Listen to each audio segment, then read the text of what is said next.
Hello, my name is Sarah Payton, and this is Vera Heim, my friend who's come from Switzerland, and we're here to talk to you about interpersonal neurobiology and the hemispheres.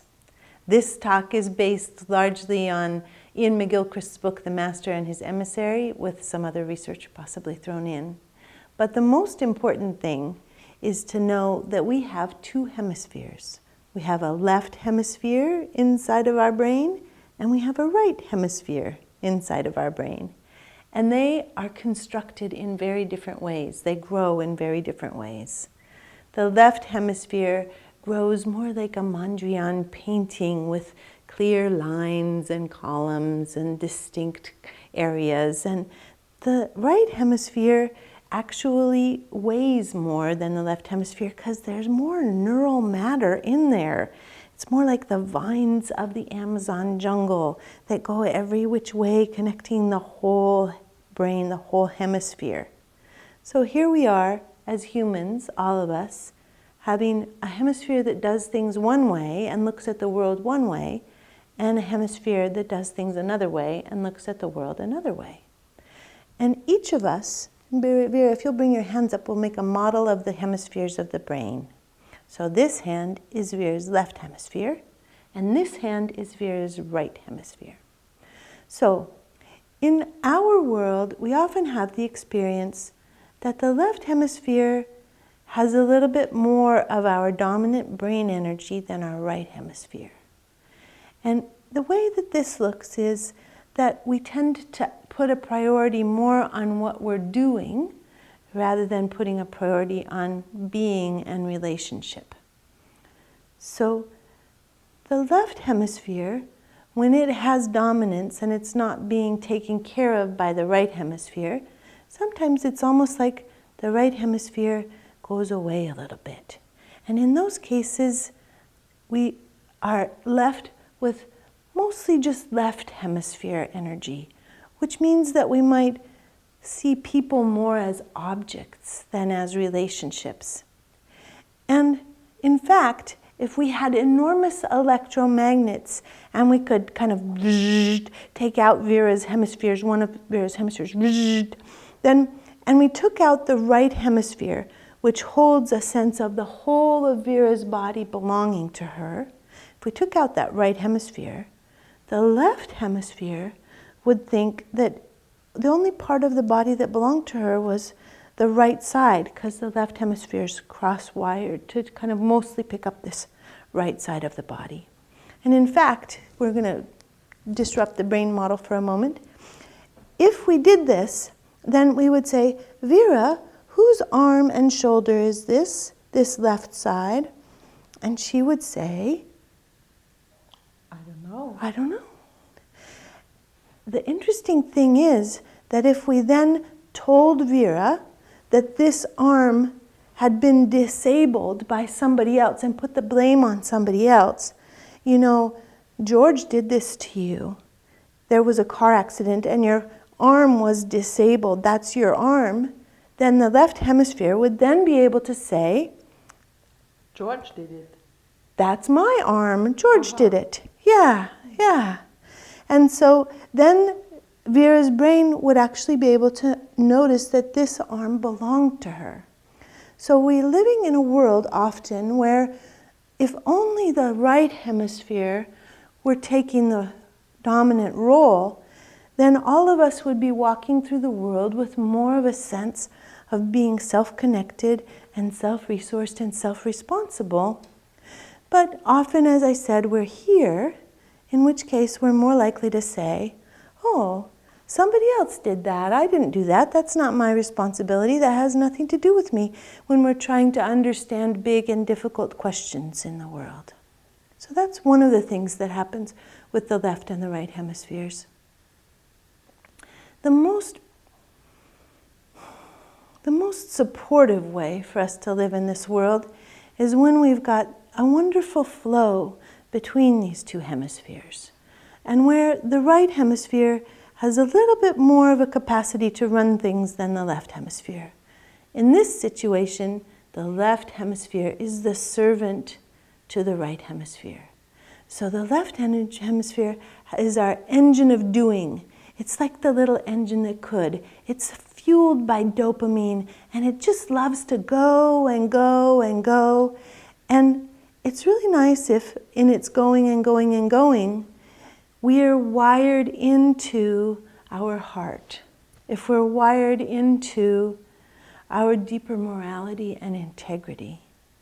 So, for example, if we're here, we might think a little bit more about the planet as a whole in the decisions that we make. We might think a little bit more about what we value most deeply. We might be able to really hold on to an understanding that any other person that we run across is an infinite being who we might have warm curiosity about. Whereas from this place, we can be much more dismissive of the humans that cross our path. All of us have this capacity to either shift our attention to be more connected to relationship, to value the relationship over what needs to get done. And all of us can be in positions of urgency where we might value what needs to be done more than we value the relationship and the big picture. It's interesting to think about addiction in this capacity as well.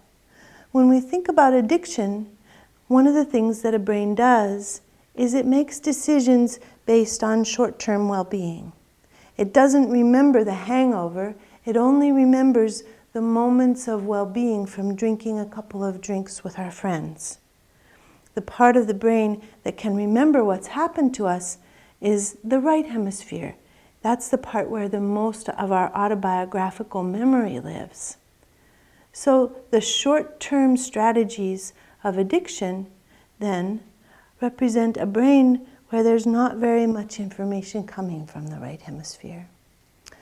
Not only does the right hemisphere hold our integrity and morality, not only does it hold a capacity for complexity and the seeing of other people as essential beings, it also, as we mentioned before, gives us a sense of our body as a whole.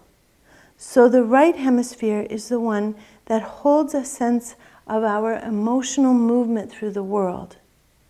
For people who, by some act of medical difficulty or problems, don't have access to that right prefrontal cortex, the right frontal part of the brain, these people have a real difficulty making decisions. They're not able to access what their body tells them about what they want, and even making a little decision about what to order for dinner can be very difficult. We rely much more on our bodies to tell us what's important and how to prioritize our movement and our action in the world. And then, in addition, this right prefrontal cortex, we're going to open your hand for a little minute here and talk about the way the brain is arranged with the limbic system on the inside and the cortex curling around it and holding it gently. With this right prefrontal cortex alive and gently curled around our limbic system, with energy actually moving from the prefrontal cortex to unfold and calm and regulate the limbic system, we have a capacity for self-warmth. This capacity for self-warmth and self-resonance is something we learn from other brains that come and wrap around our brain and hold us with gentleness and resonance. Brains that have not been held with gentleness and resonance are much likely to behave as if the right hemisphere were not even available. Or sometimes, if there's been no building of these circuits of attachment, the care circuit, as Panksepp calls it, then what happens is the right limbic system can be the one that's running the show. So when the right limbic system is the one that's running the show, then we can have spikes of alarm or rage or terror. And in response to that, because there's no gentle holding of the self, then the left hemisphere comes on to try to resolve it. And so it will do things like change the environment, throw people out of the home, hang up the phone.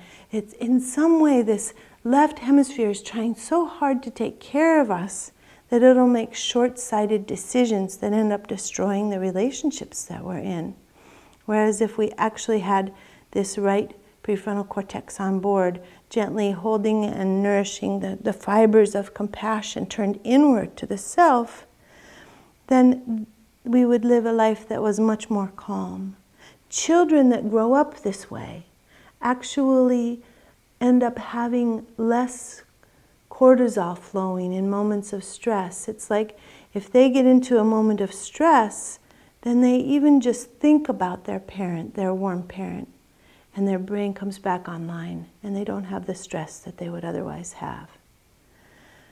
Many of us grew up in households where there was not a lot of warm, resonant holding of the amygdala. And in such a case, then it's nice to know that as adults, whenever we get into relationships where we really have a sense of being deeply understood and where we can count on other people, then what's happening is our brain is growing. No matter how old we are, we can be 90 and still have our brain grow and change and heal in response to resonance and empathy and understanding.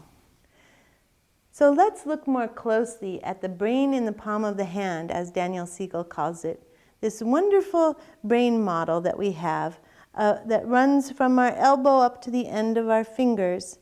In this model, the forearm represents the spinal column, coming up to the brain stem here, at the base of the skull. And then there's a whole different kind of tissue that's located on the inside of the brain, above the brain stem, and below the cortex, which is the part of the brain that's bumpy that we think of when we think of a brain.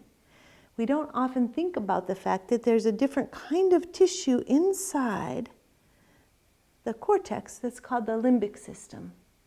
And the limbic system has the capacity to run our emotional world and to assign value and importance to things, and also the tissue that's in between the limbic system and the cortex. The tissue here is off some of its interpretive tissue. You can see how it comes down and touches the thumb and then curls around. So the prefrontal cortex behind the eyeballs is about here, and then the interpretive tissue, the insula and the anterior cingulate cortex, is located in places that let the prefrontal cortex understand and interpret what's happening for our emotional center. In this brain in the palm of the hand, we can see that when we get angry or upset, it's almost like we flip our lid, because in those moments, the limbic system is the part of the brain that's running things, that our emotions are running things. So it's very important to have experiences where we get to feel warmly held and nurtured and understood in moments when we have intense emotional experience.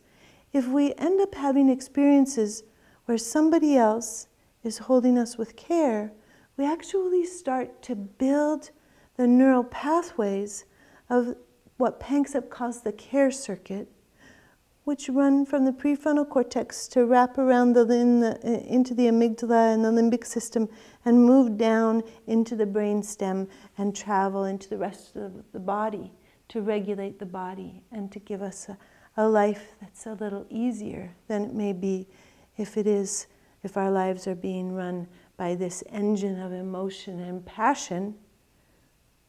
We need the emotion and we need the passion, but we need it to be held with warmth and resonance.